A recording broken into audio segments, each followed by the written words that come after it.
نبی نے پوچھا ہے میرے صحابہ بتاؤ دنیا کا سب سے بڑا گناہ کیا ہے؟ یا رسول اللہ زنا نہیں، قتل نہیں، کسی کا حق مارنا نہیں۔ یا رسول اللہ کیا گناہ تھا؟ فرمایا اپنے والدین کا یا کسی مومن کا دل توڑ دینا، یہ زمین و آسمان کا سب سے بڑا گناہ۔ بالکل، یعنی گناہ۔ اچھا ایک سوال میرا ہے اس میں، جیسے کہتے ہیں کہ رزق لکھ دیا گیا جب کسی سے روح ڈالی اور اس میں رزق، تو مجھے بتائیں کہ وہ رزق تو اسے ملے گا۔ اب کیا طریقے ڈیپینڈ کرتے ہیں کہ ملنا تو اتنا ہی ہے لیکن اگر جائز طریقہ ہے تو ظاہر جنت، اور یہ کچھ ایسا ہے؟ دیکھیں اللہ تبارک و تعالیٰ نے جنت بنائی نا، جبریل امین کو نہیں ایک مرتبہ واقعہ حضور نے فرمایا کہ کیوں اتنے رنجیدہ ہو؟ تو فرمایا کہ مجھے اللہ تعالیٰ نے آج جہنم اور جنت کا مشاہدہ کرایا ہے۔ اچھا کیا دیکھا جبرائیل؟ کہ رسول اللہ میں گیا، مجھے اللہ تعالیٰ نے فرمایا یہ دیکھو جنت ہے۔ تو میں نے کہا یا اللہ اتنی بہترین نعمت ہے اس میں، یہ تو سب اسی میں جائیں گے۔ فرمایا صبر کر جاؤ جبرائیل، اس کے اوپر مصیبتیں، پریشانیاں، آزمائشیں ڈال دیں، جنت چھپ گئی۔ اب پوچھا جبرائیل کیا خیال ہے؟ یا اللہ لگتا ہے کوئی بھی نہیں جا سکے گا جنت میں۔ پھر فرمایا جہنم دکھائی، میں ڈر گیا، یا اللہ اتنی خوفناک جگہ، اس میں تو کوئی بھی نہیں جائے گا۔ فرمایا صبر، لذت، آسانیاں، خواہشات نفسانی سب سے ڈھک دیا۔ فرمایا یا اللہ لگتا ہے سارے ہی جہنم میں جائیں گے۔ اب ہمیں لگژری چاہیے، ہمیں رزق کتنا ملے گا؟ جو ہم نے اللہ نے ہمارے مقدر میں لکھا ہے رزق اتنا ملے گا، بٹ اب لینے کا اختیار ہمارے پاس ہے، اللہ نے دیا۔ حلال طریقے سے لیتے ہو یا حرام طریقے سے لیتے ہو؟ حلال طریقے سے ملے گا، بالکل ملے گا۔ آپ دیکھیں حلال کمانے والے بھی کروڑوں روپے پتی ہیں، بالکل کہ انہوں نے اللہ پہ بھروسہ کیا، اللہ نے ان کو دیا ہے۔ اور یاد یہ رکھنا، مجھے بتائیں کہ جیسے ایک آدمی حرام کما کے اور اس نے بنگلے بنا لیے، 5 گاڑیاں ہیں، تو کیا اگر وہ حرام نہ بھی کماتا تو اسے بنگلے اور 5 گاڑیاں ملتے؟ یہی ملتا اس کو؟ یہ کیسے؟ یہ تو اس نے حق مارا نا لوگوں کا۔ لوگوں کو حق مارا، اللہ نے دے دیا، اللہ بے نیاز ہے نا۔ اب وہ حساب کتاب آخرت کا دن رکھا ہے نا، کیوں بھائی ایسے کیوں لیا، حلال سے کیوں نہیں لیا؟ اب اس کے اوپر بھی واقعہ نبی کریم علیہ السلام کے پاس آئے صاحب، یا رسول اللہ وہ صحابی کو دیکھ رہے ہیں، ہاں یا رسول اللہ کتنی بھاگ دوڑ کر رہا ہے، اس کا سامان اٹھا رہا ہے، اس کا کام کر رہا ہے، تو یہ تو مال کمانے کے دنیا کے چکروں میں تو اندھا ہو گیا ہے۔ فرمایا نہیں صحابہ اتنی جلدی بدگمانی نہ کرو، دیکھو اگر تو یہ اس لیے مال کما رہا ہے اپنے ماں باپ کی خدمت کرے جنت کے راستے پر، اس لیے مال کما رہا ہے اپنے بیوی بچوں کی خدمت کرے جنت کے راستے پر، اس لیے مال کما رہا ہے کہ لوگ اپنے ہاتھ پھیلانے سے بچے جنت کے راستے پر۔ لیکن اگر یہ اس لیے کا مال کما رہا ہے مال جمع کروں گا اور لوگوں پہ ہے میں سیٹھ ہوں، فرمایا یہ پھر شیطان اور جہنم کے پاور کی کنٹرول کی۔ لیکن وہ والی بات ابھی بالکل۔ کالر ہے ہمارے ساتھ کراچی لاہور سے، جی السلام علیکم۔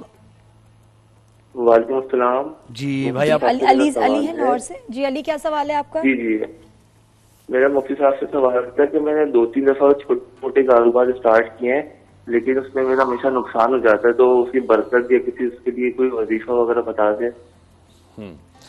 2-3 بار آپ نے کاروبار شروع کیا تو کیا آپ نے اس کاروبار کے لیے ورکنگ کی، صحیح پیپر ورک کیا؟ میں نے ایک موبائل لیا، مجھے اس کے ساتھ ایک مینیول ملا تھا کہ بھئی یہ اس کا یہ فنکشن ہے، اس کا یہ فیچر ہے، اس کو اس طرح چارج کرنا ہے، اس کو اس طرح ڈیلیٹ کرنا ہے۔ میں نے سب چیزوں پہ مہارت حاصل کر لی، اس کے بعد میں نے موبائل استعمال کرنا شروع کر دیا۔ کچھ چیزوں کا مجھے نہیں پتا چلا، میرا موبائل ڈیڈ ہو گیا۔ تو یہ کس کی وجہ سے ہوا؟ میری لیک آف انفارمیشن، میں نے صحیح نہیں سیکھا۔ ہم جب کام کو شروع کرتے ہیں، کیا ہو زویب بھائی نے تو زبردست ان کا بوتیک ہے، اور جی میں بھی کام کرتا ہوں بوتیک کا۔ آج کل بچیاں ہیں، حضرت صاحب شروع میں تو بہت اچھا آن لائن کام چلا، بعد میں کام نہیں چلا کیونکہ آپ کمپیٹیٹو نہیں ہیں۔ نمبر 2 آپ کی پوری، آپ نے اس کے ڈوز اینڈ ڈونٹس دیکھے، آپ نے پورے کاروبار کے بارے میں دیکھا، جب بھی کوئی کام کرو اس کے انتہائی مثبت پہلو اور انتہائی منفی پہلو دیکھ لو۔ مثبت پہلو یہ کہ آپ کا خوب کام چلے گا کوڈ، انتہائی منفی پہلو یہ کہ آپ 2-4-6 مہینے میں ڈاؤن ہو جائیں گے۔ تو پھر دیکھو کیا جب میں ڈاؤن ہوں گا، فیل ہو جاؤں گا، تو کیا میں اس کے بعد سروائیو کر سکوں گا؟ نہیں کر سکوں گا، تو ایسا کام نہ کریں۔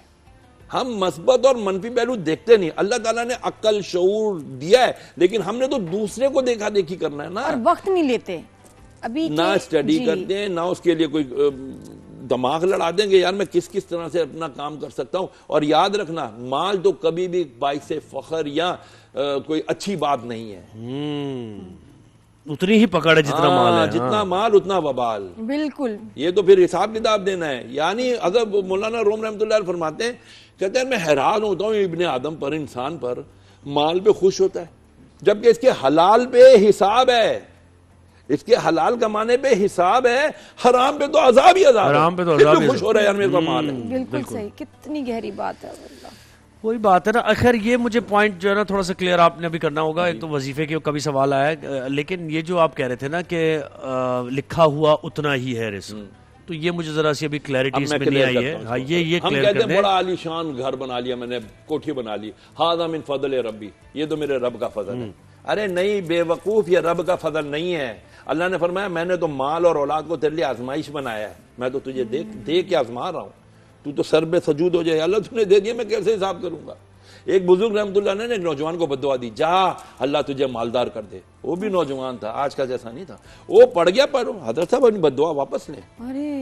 حضرت صاحب اپنی بد دعا, ہم تو آج سب پی رہے ہیں حضرت صاحب, مطلب ایک زیادہ مال بھی عذاب ہے کیونکہ اور رونے لگ گیا, دونے لگے, میں چھوڑوں گا نہیں آپ کے پاؤں. پورا کیوں؟ دوسرے نے ایک نے پکڑ کے کہا, ابے بے وقوف اتنی زبردست دعا میں, ابے کہتا ہے بے وقوف, مال آ گیا اللہ سے میں غافل ہو جاؤں گا, مال کے وبال میں پڑ گیا, میرا دل عیاشیوں میں لگ جائے گا, میں تو اپنے رب سے دور ہو جاؤں گا. تو مال دے کے بھی اللہ آزماتا ہے. قرآن میں فرماتا ہے میں تمہیں نعمت دے کے بھی آزماتا ہوں, میں تم سے نعمت چھین کے بھی آزماتا ہوں. تو اگر ہمیں ملا ہے تو ڈر جائیں, اللہ کیوں دیا تو نے, میں تو شکر ہی نہیں کر سکوں گا تیرا. جن کے پاس بہت زیادہ مال ہوتا ہے پھر آپ دیکھیں کہ وہاں ان کے اتنے مسائل ہیں. ایک تو ہیلتھ کے مسئلے ضرور ہوتے ہیں, اوپر سے اولاد کے ساتھ, اوپر سے میاں بیوی میں, پھر والدین کے ساتھ مسئلے ہی مسئلے. موسیٰ علیہ السلام کا واقعہ سن لے, بات سمجھ میں آ جائے گی. موسیٰ علیہ السلام کوئی دور پہ جا رہے, ایک شخص ملا, کچھ نہیں تھا, صرف ایک چادر تھی اس کے پاس. کہتا ہے موسیٰ یار رب سے بات کر, میرے کو کچھ ملے گا بھی نہیں ملے گا, ساری زندگی کسی چادروں میں ہی رہوں گا. پر میں اچھا ٹھیک ہے اللہ سے پوچھ کے بتاؤں گا. آگے بڑا ایک شخص تھا, بڑا مالدار تھا. کہتا ہے یار موسیٰ اللہ سے کہنا کہ آپ بس کر دے, میرے کو میں سنبھالے نہیں سنبھال رہا میرا مال, مجھ سے اتنا مال دے دیا مجھے. اچھا ٹھیک ہے, گئے وہ ٹور پہ, واپس آئے تو پہلے مالدار مل گیا. ہاں بھائی کیا میری بات کی اللہ سے, میرے تو مال ہی نہیں رک رہا, اتنا اللہ مجھے عطا کر رہا ہے. کہا بھائی اللہ کہہ رہا ہے تو شکر ادا کرنا چھوڑ دے, میں مال دینا چھوڑ دوں گا. تو شکر ادا کرنا چھوڑ دے, میں تجھے مال دینا چھوڑ دوں گا. کہتا نہیں یہ تو ہو ہی نہیں سکتا, میں اپنا اللہ رب کا شکر, فرمایا پھر تیرا مال آنا بھی نہیں رکے گا. اس نے ملا وہ چادروں والا آدمی ملا, بھائی میرے لیے کیا ہے, فرمایا یار اللہ نے کہا کہ تو شکر ادا کیا کر تو میں تجھے اور دوں گا. اور مال کہتا یار کس چیز کا شکر ادا کروں موسیٰ, اس چادر کا. اتنے میں تیز ہوائی وہ چادر بھی اڑ گئی. چادر بھی اب کر لو جو کرنا ہے, اب کیا کر سکتے ہیں. بہت شکریہ شہر بھائی, آپ نے وقت دیا. اب ہمیں بریک لینی ہے, اور بریک کے بعد ہمارے ساتھ ایک ایسی شخصیت موجود ہے. اچھا یہ وہ شخصیت ہے جن کے بارے میں کیا بیان کیا جائے مجھے بتا. اگر وہی بات ہے نا, ان کو مائنس کر دیا جائے ایک لمحے کے لیے, تو پھر آپ سوچتے ہیں ان لوگوں کے بارے میں کہ جو بے آسرا ہیں, جن کو گھر سے نکال دیا گیا, کتنے بچے اور کتنے بوڑھے بزرگ جن کو گھر سے نکال دیا جاتا ہے. Father of humanity in Pakistan میں کہتی ہوں ایدی صاحب, ان کے بیٹے, ان کے صاحبزادے ہیں بلقیس آپا, اور یہ بہت بڑے میں کہتی ہوں ہماری نعمت ہمارے ملک میں ہمیں نصیب ہوئے. ایدی صاحب, بلقیس آپا اپنے والد کے مشن کو لے کر آگے بڑھ رہے ہیں اور بخوبی بڑھ رہے ہیں.